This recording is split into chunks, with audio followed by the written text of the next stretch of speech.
Is Singapore an ally of China or the USA? Singapore have two camps. Two ex-diplomats represent the two camps. See below. And most Korean fall within either of these two camps as well. Camp A. Anti-communist and China is communist, therefore naturally inherently evil like Pol Pot. All human rights abuse reports are true. Tibetan, Uyghurs are all suffering and jailed in concentration camps. And Taiwan and US media speak the truth about China. Camp B. China model is refreshing. China have delivered for the people. The ignorance of the Western world is alarmingly deep-rooted. Not only the politicians and media deliberately constantly lie, most academics in elite schools, Harvard, Yale alike are equally behaving like toad in a well. The current Singapore administration want the US to continue to lead the world. Singapore would gain as the US is Singapore's largest investors. Singapore's future are tied to China.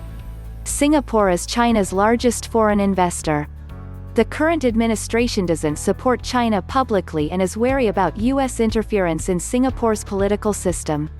So it plays both sides instead of appearing absolutely neutral during Lee Kuan Yew's era, some may say. Singapore is really insecure right now. This is to some experts a dangerous games.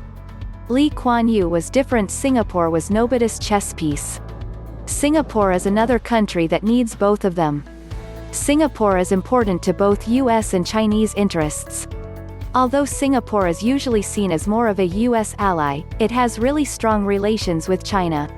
China is a huge export market for Singapore with their bilateral trade reaching about $51 billion while US was closer to $34 billion a couple years back. This is swiftly increasing. I believe it has almost crossed China. Singapore also has a lot of banks in US which are really important. You see, Singaporean economy depends on both US and China, but it holds strategic importance to US and Singapore has moved close to US in the past. It has opposed growing influence of China in South China Sea. Singapore has major control in Strait of Malacca which is important to US. Singapore is improving its navy to maintain their presence, thanks to US. But the thing is that Singapore is a really small country and can easily be destroyed. Hence, it usually stays neutral on most contexts. Also, in a war-like scenario, it may not allow US to carry out operations from its base. Australia usually does.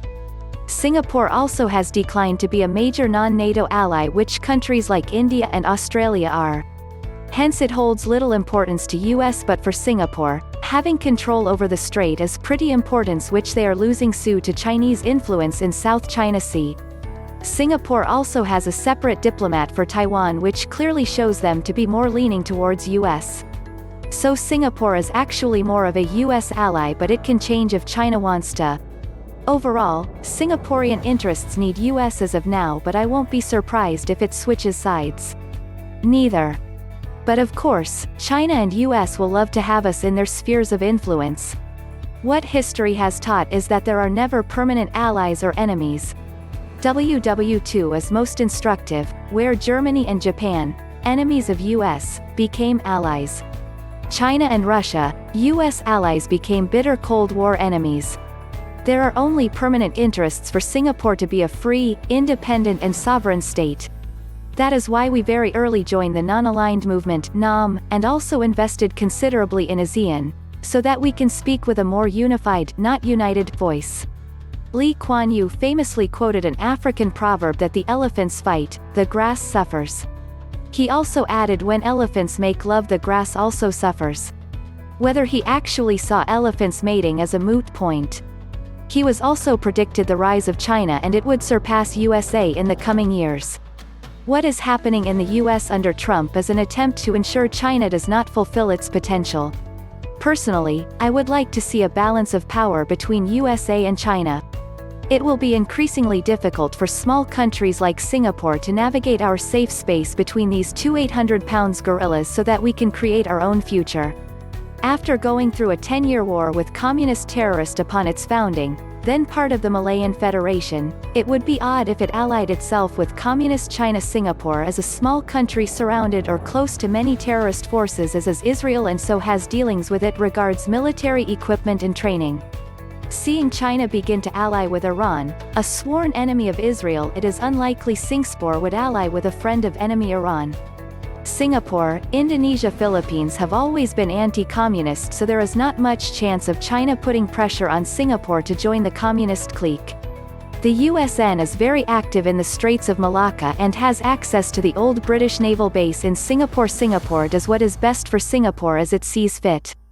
It will ally itself with China on some economic issues and ally itself with the U.S. on some other issues. It is not a politically or economically weak nation. So its alliances are negotiated from a position of strength. I think Singapore is trying very hard to balance between US and China.